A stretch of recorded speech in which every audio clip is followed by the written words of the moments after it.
السلام علیکم ناظرین، سخن ٹی وی سے میں ہوں ارشد معراج۔ پروگرام ہے سخن نامہ ارشد معراج کے ساتھ۔ آج ہمارے ساتھ مہمان ہیں نذر حسین ناز۔ نذر حسین ناز نوجوان نسل کے نمائندہ شاعروں میں ان کا شمار ہوتا ہے۔ ہم کچی آبادی والے لوگ کہیں بھی رہ لیتے ہیں، ہم ایسوں کے جسم پہ ہر ایک اترن پوری آتی ہے۔ یہ ہے نذر حسین ناز۔ آج ہم ان سے بات کریں گے کیونکہ ان کا تعلق چکوال سے ہے، تو چکوال کے ادبی منظرنامے پر ماضی، حال اور مستقبل کے حوالے سے۔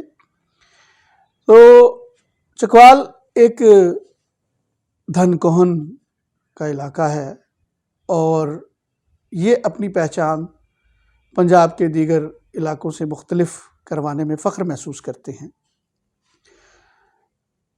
چکوال کی مٹی بڑی زرخیز رہی ہے۔ چکوال دراصل تو مارشل ریس کے لیے مشہور رہا ہے۔ پہلی جنگ عظیم، دوسری جنگ عظیم کے علاوہ تمام پاکستانی فوج کے اندر بھی چکوال کے لوگ بے شمار آپ کو فوج میں ملیں گے، لیکن وہاں علم و ادب کا چراغ بھی اسی طرح روشن ہے۔ اس کا جو ثبوت ابھی آپ کو اس گفتگو میں ملے گا۔ تو نذر حسین ناز صاحب، یہ جو مضافات ہوتے ہیں،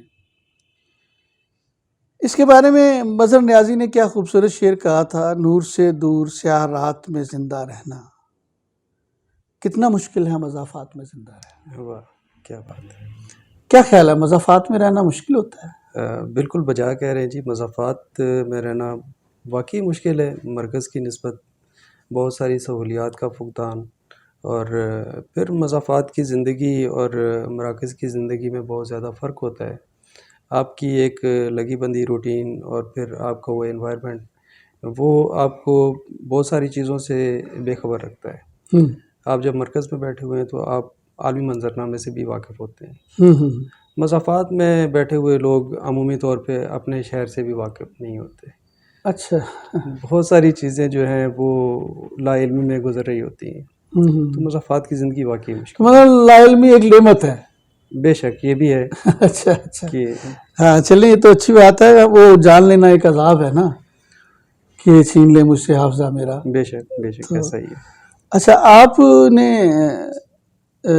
کیا سمجھتے ہیں کہ مضافات میں لکھے جانے والا ادب سے زیادہ مضافات میں شاعری ہوتی ہے؟ جی بالکل ایسا ہی ہے۔ ہاں، پورا ادب فکشن تو نہیں اس طرح سے ہوتا، پھر اس پہ بعد میں بات کریں گے۔ بالکل۔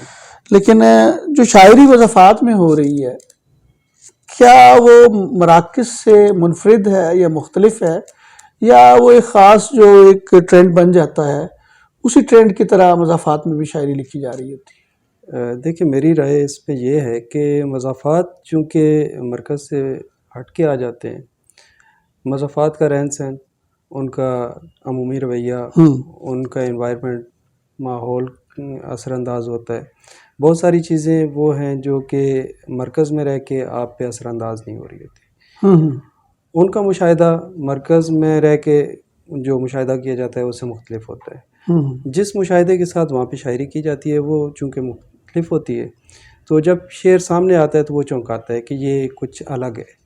اچھا اچھا اچھا، وہ انوائرمنٹ کی وجہ سے، ماحول کی وجہ سے، یا وہ اس سے ایک جو ٹرینڈ بن جاتا ہے اس سے کیونکہ مختلف ہوتا ہے، بالکل ایسا اس لیے وہ چونکا دیتا ہے۔ جی ہاں، یہی کہنا چاہتے ہیں میرے خیال میں آپ؟ ہاں جی۔ تو مضافات کے میں زیادہ تر شعر کی تربیت تھی؟ جی ہاں بالکل، زیادہ تر وہاں پہ شعر کی تربیت۔ آپ کیسے شاعری کی طرف آئے؟ آپ اپنا ذرا بتائیے گا۔ جبلتاً شاعر ہونا بھی ایک نعمت ہے۔ اچھا، تو میں اپنے آپ کو جبلتاً شاعر سمجھتا ہوں۔ باقی یہ ہے کہ شاعری ظاہر اپنی طرف کھینچتی ہے شاعر کو۔ اسکول کے زمانے میں ہمارے استاد تھے شاہد صاحب، تو ایک دن کلاس میں آئے اور مجھے بلایا، نظر ادھر آؤ۔ ایک پیپر ان کے ہاتھ میں تھا، تو مجھے وہ پیپر دیتے ہیں، یہ پکڑیں، یہ یاد کرو۔ میں نے کہا سر کیا ہے؟ کہتے ہیں یہ غزل ہے۔ اچھا، تو یہ یاد کر کے مجھے سنائے آپ۔ ٹھیک ہے، مجھے تھوڑا ٹائم لگا، میں نے غزل یاد کی اور میں نے جا کے ان کو سنا دی۔ تو شاہد صاحب نے مجھے کہا کہ آپ نے بیت بازی میں حصہ لینا ہے۔ یہ شاید اس وقت 8ویں جماعت میں تھا، میں اس وقت کی بات ہے. ہماری 2 لڑکوں کی ٹیم بنی اور بیت بازی کے سلسلے میں ہم پرائیویٹ اسکول میں تھے، تو پرائیویٹ اسکولز کا ڈویژن لیول پہ جتنے اسکول سے ان کا مقابلہ تھا. میں اور میرا ساتھی اللہ پاک غریق رحمت فرمائے ان کو، ان کا انتقال ہو گیا. ہم دونوں نے تیاری کی اور وہ تیاری اتنی اچھی رہی کہ ہم نے ڈویژن میں وہ مقابلہ جیتا ماشاء اللہ. اور اس پہ نظامت کے فرائض جو سر انجام دے رہے تھے وہ قاضی باقر وسیم صاحب کر رہے تھے. تو قاضی صاحب کا جو انداز بیان تھا، جو شعر کا لب و لہجہ تھا، وہ اتنا اٹریکٹیو تھا کہ میں خود ان سے بہت زیادہ انسپائر ہوا تھا. اچھا. یہ آپ کہہ سکتے ہیں کہ پہلا ایک انٹریکشن تھا میرا شاعری کے ساتھ. اس کے بعد وہ ایک لگاؤ بن گیا. اچھا. وہ لگاؤ ایسا بڑا کہ میں کتابوں میں شعر ڈھونڈتا، میں جو ہمارے خلاصے ہوتے تھے ان میں شعر ڈھونڈتا، رسالے.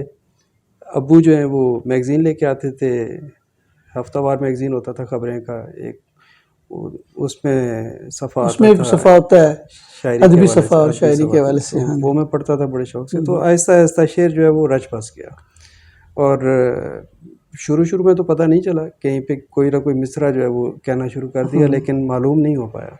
آہستہ آہستہ ایسا ہوا کہ مجھے یہ ادراک ہوا کہ میں شعر بھی کہہ سکتا ہوں. اچھا. ٹوٹے پھوٹے شعر کہنا شروع کر دیے. کالج لائف آ گئی تو کالج میں آ کے میں شعر کہنا شروع ہو چکا تھا.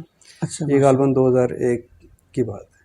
اچھا اچھا اچھا. یعنی 25 سال ہو گئے ہیں آپ کو 26 سال شعر کہتے ہوئے. جی ہاں، اتنا ریاضت ہے آپ کی. تو تھوڑا سا چکوال کے آپ تو یہ آپ شاگرد ہیں باقاعدہ کسی کی؟ ایک شعر سناؤں گا. میرا شعر ہے کہ خود رو ہوں کسی ہاتھ نے بویا نہیں مجھ کو. واہ کیا اچھا. اے دشت سخن آ تجھے آباد کروں میں. واہ واہ واہ، کیا کہنے. بہت اچھی بہت اچھی. اسے بدقسمتی کہہ لیجئے، میں کسی کا شاگرد نہیں رہ پایا. نہیں، وہ خود رو پودوں کو بعض کا تو اساتذہ کی ضرورت بھی نہیں ہوتی ہے. لیکن بہرحال اب ہم تھوڑا سا اس کو چکوال کے ادبی منظرنامے کی طرف چلتے ہیں، کیونکہ آپ کا تعلق چکوال سے ہے. تو اس کے بارے میں بھی ہمارے ناظرین کو تھوڑا آگاہ کیجئے کہ وہاں کون کون لوگ ماضی میں موجود تھے، حال میں موجود ہیں، آئندگان کون کون ہیں جن سے آپ سمجھتے ہیں، کیونکہ آپ تو اس منظرنامے کے اندر لیو کر رہے ہیں نا. تو تاکہ ان سے کوئی ان کے تھوڑے سے کلام سے یا ان کے ناموں سے ہی تھوڑی سی آشنائی ہو جائے. جی ضرور. چکوال کے ادبی منظرنامے کی اگر بات کی جائے تو آپ بہتر جانتے ہیں شاہ مراد کا تو نام پہلا آتا ہے. جی بے شک، وہ چکوال سے ان کا تعلق تھا. تو چکوال کی ادبی تاریخ بہت قدیم ہے. ہاں بالکل. وہ تو میر سے پہلے کے زمانے کے شاعر. جی بالکل. نثار ترابی نے کہا ہے کہ وہ میر سے پہلے کے اردو کے شاعر ہیں، اور پہلے اردو کے معلوم شاعر کہا ہے انہوں نے. بالکل ایسے ہی. تو اگر ہم ابھی یہ ریسنٹ پاسٹ اور موجودہ جو لوگ ہیں ان کی بات کریں تو ریسنٹ پاسٹ میں ہمارے پاس جو نام آتے ہیں وہ ہیں باغ حسین کمال صاحب. ہاں بالکل. باغ صاحب تو بڑی ایک شخصیت روحانی بھی. بے شک بے شک. اور پھر ان کے صاحبزادے تابش کمال صاحب ماشاءاللہ حیات بھی ہیں ابھی دور حاضر. اللہ تعالیٰ ان کو صحیح زندگی دے. ہمارے بڑے پیارے دوست ہیں. ہمارا تو ایک زمانہ ان کے ساتھ یہاں گزرا ہے. نظم اور غزل میں یکساں مہارت رکھتے ہیں، اور پنجابی اردو دونوں زبانوں میں. بے شک. بہت وہ تو میرے خیال میں چکوال کا ایک بہترین اور بڑا نام ہے، حوالہ ہے. ایسا ہے. تو عابد جعفری صاحب تھے، اللہ پاک غریق رحمت فرمائے، بہت اچھے شعر گو تھے. ان کے عابد صاحب جیسے بزرگ تو مفقود ہو گئے ہیں نا. بے شک بے شک. ان کے جو شاگرد تھے، میں شاید آج ہی کسی دوست سے بات کر رہا تھا کہ استاد جی کو یہ بھی نہیں معلوم تھا کہ میرے شاگرد کتنے ہیں. اچھا. مطلب انہوں نے بہت تربیت کی ہے چکوال کے لوگوں کی. اچھا اچھا. تو ان کے گریجویٹ پہ بہت سارے لوگ موجود ہیں. ان میں اگر نمایاں نام لیے جائیں تو ناطق جعفری، سجاد سلیم، ناسک اعجاز، یہ لوگ ان کے کریڈٹ پہ موجود ہیں اور بہت اچھے شعر گو ہیں جو ہم سے اگلی نسل میں موجود ہیں. تو اور ابھی آپ تھوڑی دیر پہلے مضافات کے انفراد کے حوالے سے بات کر رہے تھے، ناطق جعفری کا نام آیا تو مجھے ان کا ایک شعر یاد آ گیا. جی پلیز. یہ تو بہت اچھی بات ہے تاکہ ہم ان کے کلام سے بھی واقف ہوتے چلے جائیں. میرے لیے یہ سزا بھی بہت زیادہ ہے، واہ، میرے لیے یہ سزا بھی بہت بہت زیادہ ہے، غریب بھی ہوں، انا بھی بہت زیادہ بہت زیادہ ہے. واہ واہ واہ واہ واہ واہ، کیا اچھا شعر ہے. واہ، بہت اچھے لوگ جو ہیں وہ انہوں نے پروڈیوس کیے تھے، اب بھی موجود ہیں، بہت اچھا شعر کہہ رہے ہیں. ابو جعفری صاحب کا کوئی شعر اگر یاد ہے تو نمونے کے طور پر تبرکن. ہاں، ابو جعفری صاحب کا ایک شعر جو مجھے پسند بھی ہے، اور جب بھی ان سے ملاقات ہوتی تھی تو میں ان سے یہ غزل بھی سنتا ہوتا تھا. تو اس میں ایک شعر تھا ان کا کہ میری ڈائری میں کسی جگہ تیرے دستخط تھے میں ڈھونڈ لوں.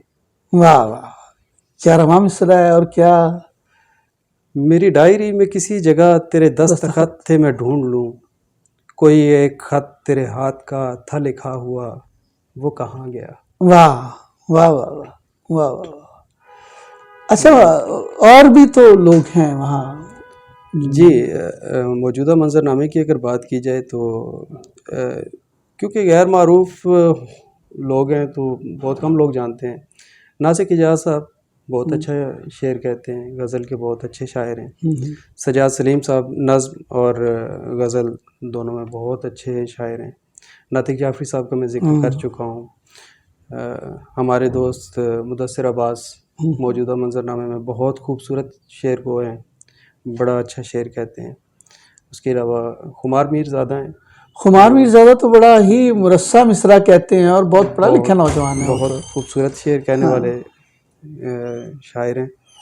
اور پھر اس کے بعد اگر آ جاتے ہیں ہم نسل نو کی طرف، تو ہمارے نئے لکھنے والے جو لڑکے ہیں وہ بہت منفرد ہیں. اچھا، چونک جاتے ہیں ان کے مصرے سن کے. اچھا اچھا. حماد زیف ہے، حماد سرور ہے، اس کے علاوہ بلال حسن ہے. مطلب یہ لوگ ایسے ہیں کہ یہ مصرع کہتے ہوئے آپ کو چونکا دیتے ہیں. اچھا اچھا اچھا اچھا اچھا. چونکانا اور مختلف منفرد بات کرنا یا گہری بات کرنا یا شعر کو اس کے اپنی شعری تناظر کے اندر شعریت پیدا کرنا یا اس کے اندر تھوڑی آفاقیت پیدا کرنا، یہ تھوڑی مختلف تو باتیں نہیں ہیں. چونک تو بندہ چاہتا ہے، حیرت زدہ تو خیر تخلیق کار حیرت زدہ ہوتا ہی ہے نا. بالکل ایسے کسی بات سے، نئی بات سے حیرت زدہ ہوتا ہے، اور یہ حیرت نہ ہو تو وہ تخلیق کار ہو ہی نہیں سکتا. بے شک ایسے ہی. تو یہ کیا آپ سمجھتے ہیں کہ چونکانا جو ہے یہ شعریت میں کتنی دیر رہ سکتا ہے؟ کتنی دیر کوئی چونکا سکتا ہے؟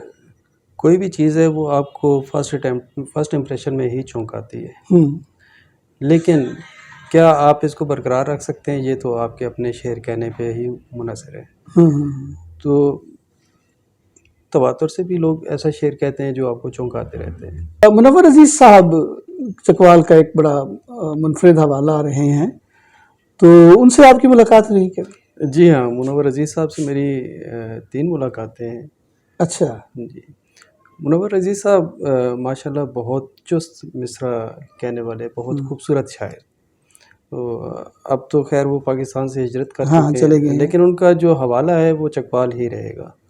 تو ہاں نہیں، ابھی چکوال ہی ہے، اور منور عزیز کا نام آئے اور چکوال یا چکوال کا نام آئے تو منور عزیز بے شک لازم و ملزوم ہے. منور عزیز صاحب فنون میں چھپتے رہے. ہاں، ان کی وجہ شہرت میرے خیال فنون ہی رہی. بالکل ایسا ہی ہے. پی ٹی وی کے مشاعروں میں بالکل وہ شامل ہوتے رہے. وہ ہمارے لیے بڑے اعزاز کی بات ہے کہ منور عزیز صاحب کا تعلق چکوال سے تھا اور وہ ہمارا حوالہ رہے ہیں. ہاں بالکل. دیکھیے ایک مختلف کمیونٹی سے ہیں، لیکن اردو ان کا اڑنا بچھونا ہے. اردو میں انہوں نے ساری زندگی اپنی وقف کر دی اور وہ ہمارے لیے پراؤڈ فیل کرتے ہیں ہم کہ وہ. اور خوبصورت بات یہ ہے کہ اس کمیونٹی کا تاثر کبھی ان کی شاعری میں ہمیں نظر بھی نہیں آتا. ہاں، یہ ویسے ایک عجیب بات ہے کہ آپ دیکھیے کہ آپ کسی کی غزل پڑھتے ہیں نا تو اس سے اس کے عقائد جھلکنے لگ جاتے ہیں. بالکل ایسا ہے. لیکن منور عزیز کی شاعری میں ان کے عقائد کہیں نہیں جھلکتے، وہ پیور شاعری لگتی ہے. بالکل ایسا ہے. وہ خالص، وہ ایک فرد کی شاعری لگتی ہے، ایک انسان کی شاعری لگتی ہے، اور یہ بڑی بات ہوتی ہے. اچھا، فکشن کے حوالے سے بھی چکوال میں؟ جی، فکشن کے حوالے سے بہت بڑا نام کرنل محمد خان صاحب.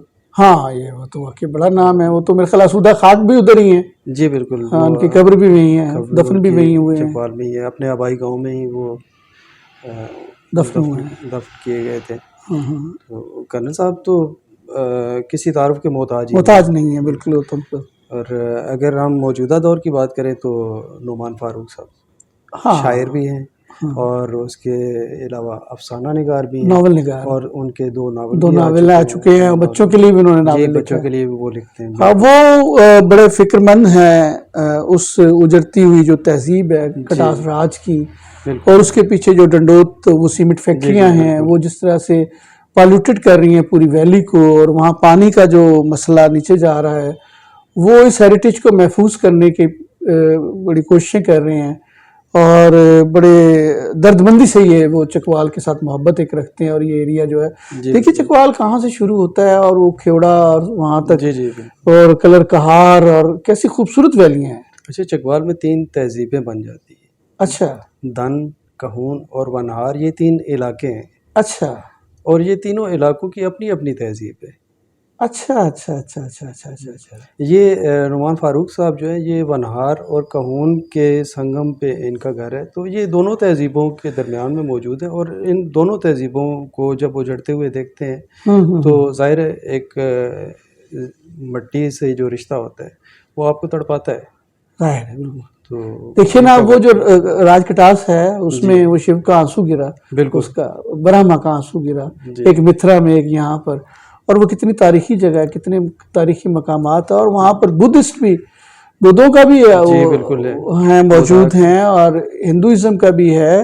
تو وہ لیکن اس کو مجھے بڑی تکلیف ہوئی جب میں وہاں گیا تو مندر کے اندر کسی نے پیشاب کیا ہوا تھا.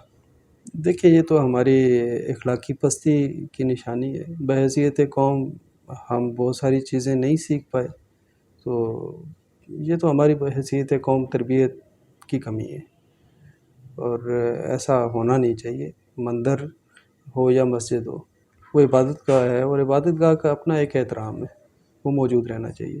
میں اپنی بات کروں تو میں اپنے بچوں کو لے کے کٹاس راج گیا تھا.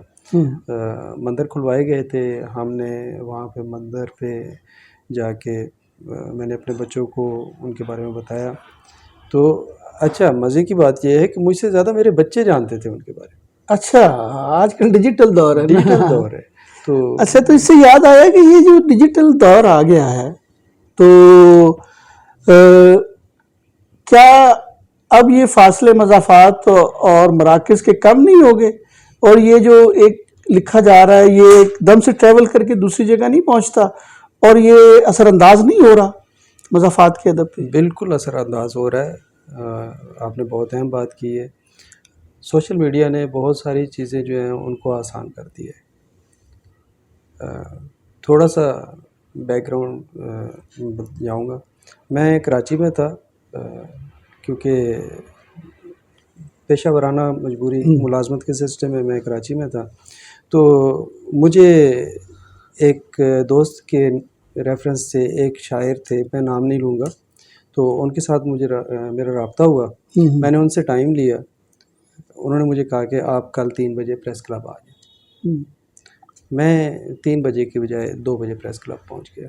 اچھا تو نوجوان تھا اس وقت. خیر میں 2 بجے پہنچا ہوں پریس کلب.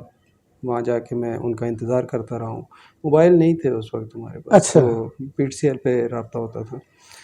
خیر مجھے 3 بج گئے 4 بج گئے 5 بج گئے وہ صاحب نہیں آئے. اچھا. تو میں 5 بجے کے بعد واپس آ گیا.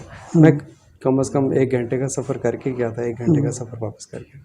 ہم جوتیاں گھساتے رہے ہیں اس لیے کہ ہم کہیں نہ کہیں پہنچ جائیں. شاہین عباس کا شعر ہے کہ ہمیں جا جا کے کہنا پڑتا تھا ہم ہیں یہی ہیں یہی ہے.